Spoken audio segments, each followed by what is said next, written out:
O'zbekiston Badiiy akademiyasi, Yaponiyaning O'zbekistondagi elchixonasi, Iko Hirayama xalqaro madaniyat karvonsaroyi, xullas yana bir nima tomonidan ko'rgazmaviy tanlov e'lon qilingan. O'zbekistondagi mangaka sifatida esa men qatnashishga qaror qildim. Bilmadim, men haqiqiy mangaka desa bo'ladimi, yo'qmi. Lekin kompyuterda chizilgan komiks manga bilan qatnashib bo'lmas ekan, chunki auch formatda qog'ozni o'ziga chizilgan manga bo'lishi kerak deyishdi. Qog'ozga chizishga esa men erinaman. Shuning uchun ham maksimalni qisqa bo'lgan istoriyacha o'ylab topishga to'g'ri keldi.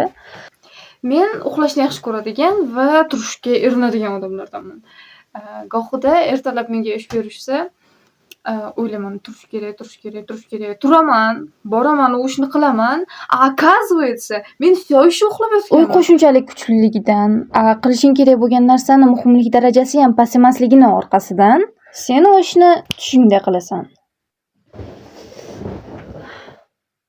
Men shu narsani ko'rsatish maqsadida shunga o'xshash voqeachani 4 ta betga sig'dirishga harakat qildim. Bosh qahramon maktabga ketish haqida ko'p o'ylab, shu narsani tushida ko'radi-da. Men buni ko'rsatib berishga harakat qildim xolos. O'xshamaganini buni bilmayman.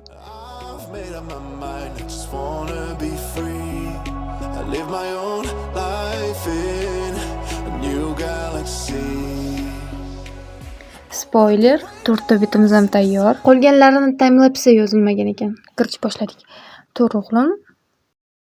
Maktabingga kech qolasan. Ketdim. Hayratlanarli, ha? O'rtacha tezligi soatiga 22 kilometr bo'lar ekan. Shu faktni bilganim uchun menga 5 qo'yib berishgandi. Unda shoxing chiqdimi?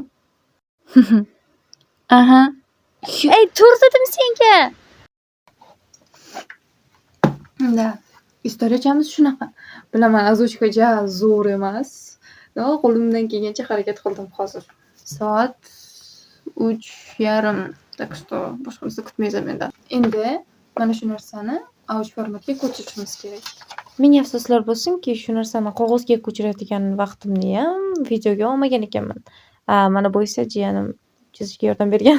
Mana bu daraxtni qanchalik detalli chizganimni ko'rsatmasam o'zimni kechira olmasdim. Xullas, qog'ozga ko'chirish bir haftalarga cho'zilib ketdi. Bu shunchalik qiyinligi uchun emas, boshqa narsalar bilan shug'ullanganim uchun. Orada men ko'p narsalarni chizdim.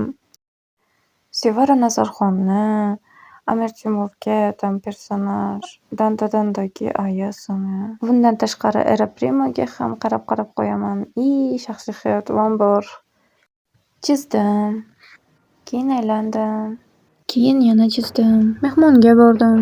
Yana chizishga qaytdim. Da. Timelapse просто gap bo'lishi mumkin emas. Hech kimga xalaqit qilmay yashab yurgan vaqtim esa. Insonlar, biz hozir Samarqanddamiz, soundcheck qilyapmiz. Nima qilasan shu konsertga? Men kim bo'libmanki Konstani konsertiga bormaydigan. Xursandman juda ham. Konstan konsertiga ketyapmiz. Hali bilet olganimiz yo'q. Uzoqdan ovozini eshitib qaytib kelaveradi.